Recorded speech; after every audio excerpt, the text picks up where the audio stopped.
मी proper लातूरवरून आहे, इथे हडपसरला असते. आपल्या सगळ्यांसमोर एक कविता सादर करते. कवितेचं शीर्षक आहे राजमाता. राजमाता. नजरेत अंगार तिच्या उराशी स्वप्न, नजरेत अंगार तिच्या उराशी स्वप्न, माग एखादा दागिना म्हणता शहाजी राजानं, स्वराज्य नावाचा दागिना मागितलं जिजाऊन, स्वराज्य नावाचा दागिना मागितलं जिजाऊन.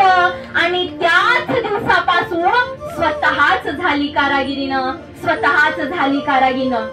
सोनं घेतलं त्याला निखारा दिला, सोनं घेतलं त्याला निखारा दिला. शिवबाला उराशीही धरताना हे आलं शहाजी राजाला, कारण उजाळायचं होतं त्या सोन्याला, म्हणून सोडलं तिने सुखी संसाराला, म्हणून सोडलं तिने सुखी संसाराला. रामायण महाभारत सोबत शस्त्र अस्त्र सारे सारे झाले त्या 9 वर्षाच्या पोराला, आणि सांगितलं उराशी स्वराज्य नावाचं स्वप्न कवटाळायला, स्वराज्य नावाचं स्वप्न कवटाळायला. मातेच्या स्वप्नासाठी तीळ तीळ पोर जिजू लागला, पोर पडू लागला.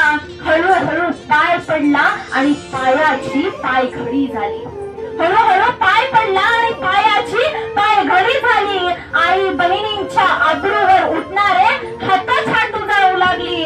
स्वतः जगदंबा अवतरित होती झाली, स्वतः जगदंबा होती अवतरित झाली. आता देवतांचीही काळजी मिटली, अनेक दिवस बंद असलेली राऊळ आता उघडी झाली.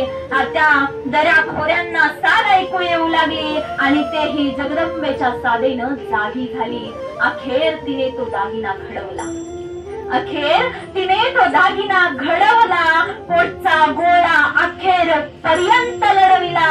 अनेक वादळ आली, अनेक वादळ आली, कित्येक संकटाशी झुंज झाली, परंतु तिने प्रण पणास नेला, परंतु तिने प्रण पणास नेला. तरी आपण ऐकतो, तरी आपण ऐकतो किंवा आम्ही म्हणतो स्त्रीस समज नसते, स्त्रीस समज नसते. हो, ते मीही खरं मानते, हो ते कदाचित मीही खरं मानते. तेव्हाच ती स्त्री शिवबा जन्मा घालते आणि या अखंड स्वराज्याचं रक्षण करते. तेव्हाच ती स्त्री शिवबा जन्मा घालते आणि या अखंड स्वराज्याचं रक्षण करते. धन्यवाद. जय जिजाऊ, जय शिवराय, जय शंभूराय.